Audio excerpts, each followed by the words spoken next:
Si è tenuta al CONI Point di Pordenone, alla presenza del delegato CONI Giancarlo Caliman e dei dirigenti sanitari Roberta Sabbion, Virgilio Beacco, Ennio Martin e Fabio De Battisti, la conferenza stampa di presentazione del progetto Sport e Doping, un programma sperimentale di sensibilizzazione per contrastare il fenomeno doping e promuovere la cultura di sport e salute coinvolgendo tutte le associazioni sportive della provincia di Pordenone. Il progetto, realizzato dalla Scuola regionale dello sport del CONI, in stretta collaborazione con il Dipartimento delle Dipendenze e il Servizio di Medicina dello Sport del Dipartimento di Prevenzione dell'Azienda Sanitaria numero 5, prevede la realizzazione di corsi di sensibilizzazione e formazione per la promozione della cultura sportiva e agonistica delle giovani generazioni.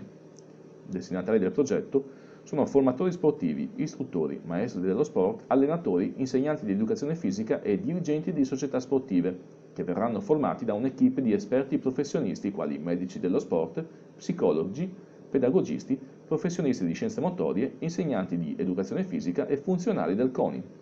Il primo corso, consistente in 3 incontri, si terrà presso la sede del CONI Point di Pordenone dalle ore 18:30 alle 20:30 nelle giornate di lunedì 15 febbraio, 29 febbraio, 14 marzo e tratterà l'argomento dell'abuso degli integratori. A giugno 2016, in base ai dati raccolti, alle osservazioni e alle testimonianze degli addetti ai lavori, si procederà alla stesura di un piano di intervento triennale centrato sulla promozione della salute e del benessere dello sport.